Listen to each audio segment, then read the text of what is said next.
Thanks so much, Wally.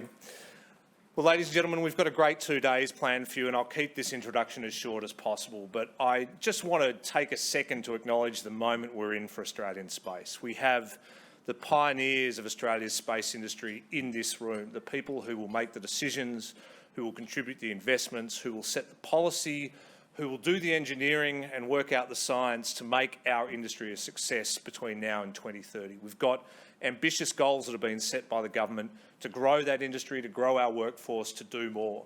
And we've got the targets we've set now this year to put an Australian rover on the moon, to get more young Australian boys and girls into Australian space jobs. It's a phenomenal moment. And I just want to reflect for a second on where we've come from. The Space Industry Association of Australia is almost 30 years old, and some of the founding members, some of our life members are in this room. You'll see them marked by a small gold lapel pin. When the Space Industry Association was founded, we were lucky if you would see a launch in a year. This year we're up to 114 launches globally. The number of satellites in orbit is extraordinary compared to when the Space Industry Association started. And if you'd told, I think, the founders of our association that we'd be in a room with decision makers from the Australian government, from the US government, from the Japanese government, friends all looking forward to making this industry a success with our own Australian space industry, I think they would have, space agency, I think they would have been stunned. But that's where we are, and we've got a lot more work to do. So over the next 2 days, the conversations we have will help build out that agenda, will help set the direction of where Australian space is going, not only in the next 12 months, but through till 2030 and beyond. In a second, I'm going to introduce Mr. Enrico Palermo, the head of the Australian Space Agency, a friend to everyone in this room. But before I do that, I just want to mention a few things. Today's conference would not be possible without the help of our friends. Firstly, at the Australian Space Agency, who've helped sponsor and partner on this conference, and I want to thank Carl and his team for all the work you've done helping us to promote and bring everybody into the room today. Our friends at the AMDA Foundation. AMDA are, I think, the best kept secret in Australia. They have done more work than anybody else to build up the Australian aviation industry, starting with a small air show that became an enormous air show. They run the Avalon Air Show, and we're so disappointed for them that they weren't able to hold it this year, but we look forward to joining them in 2023 in March in Avalon when they bring the whole aviation and space community together. But thank you to Chris, to Keith and Serena, who are running the event management today, and to their partners at Lonsdale Studios, who are broadcasting this event live. The event is on the record. It will be recorded, so anything you say that embarrasses you or is awful can be used against you for the rest of time. And we've got, I think, several hundred people watching online in Australia and overseas. If you're tweeting it, and I'm thinking of Rami and Alice Gorman, use the hashtag Southern Space. This is our inaugural Southern Space Symposium, so we're very keen on your feedback on what you want to see in forthcoming years as well. I want to thank our foundation members, and there's two reasons for that. Firstly, because I'm contractually obliged to. But secondly, because we are going through a transformation not only of our industry but of our association. I'm the first CEO that the association has had. Phil Chidovitsky, who most of you have been emailing right up until 9:58 this morning, our executive officer, is the first staff member we've had of the association. And we are going on a journey. We've got 7 foundation partners who've decided to come on that journey with us to invest as leaders of this industry, to contribute so that we can do more for you and so that we can do more research, we can run more events, we can provide more opportunities for you to discuss your business with each other and to make Australian space a success. Lockheed Martin Australia have been a long-time partner of the Space Industry Association, sponsored the IAC in 2017. David Ball personally held together the association for nearly a decade. I'm still finding documents with his name all over it. So we can think of, and I hope no problems with the audit this year, but we can thank Lockheed for being part of this journey and wish them the best of luck in the projects they've got ahead. They briefed me on their Fire Opal project the other day that they're doing with Curtin University, and I think that's a very interesting project with applicability not in Australia only, but also internationally.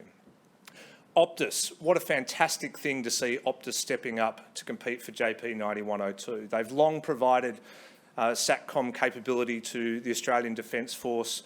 Now they're going to the next level, and I welcome Nick Miller, Nick Leake, Emmy Clancy and John Castro to the room as well, and you'll hear from John tomorrow afternoon.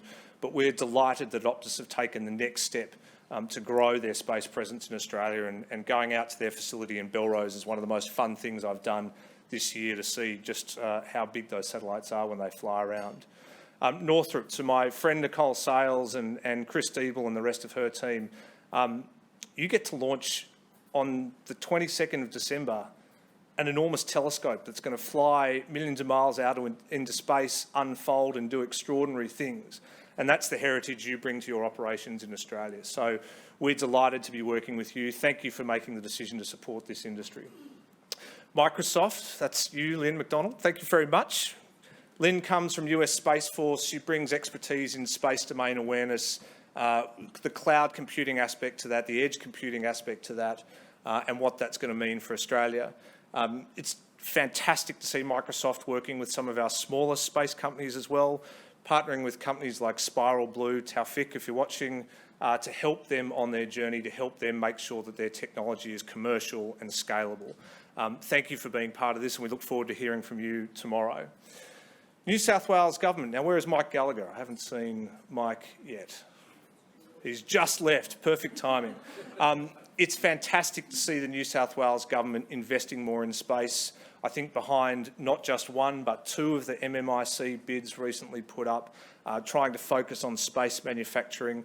To Mike, Brioni and Paul, welcome to you, and we're excited to see what you're able to develop. Thank you for giving us a home in your space industry hub in Sydney, and for those of you who haven't come to visit, please come and do that whenever you're available. Viasat. Now, I know Rob is not here. Peter Gervin, I think, will be here later on. There he is. Thank you, Peter. You should be on the head table down here. Make your way down when you've had a chance.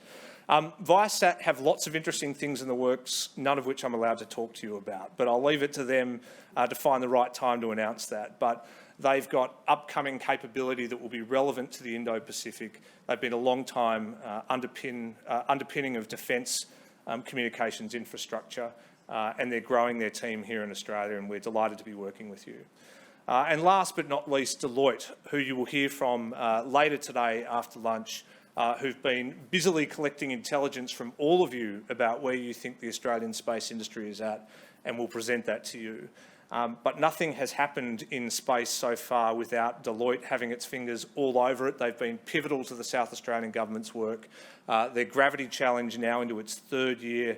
I think my favourite point in Deloitte's Gravity Challenge this year was when one of the German people who had put up a problem for space teams to solve looked down the barrel of the camera and said very seriously, "None of you were good enough, there is no winner this year," which just goes to show you the rigour of that process and the fact that Deloitte are not afraid to crush the dreams of a few aspiring space engineers and scientists. That's enough from me. In a second, I'm going to ask Enrico to the stage. But just to say, we all know Enrico's phenomenal background. Walking into a small warehouse in the Mojave Desert, popping out nearly a decade later, leading a team of 700, doing extraordinary things. We were able to attract him back to our shores. We're very grateful for that. You have been open and accessible to this whole industry. You've injected a new level of energy into the Space Agency.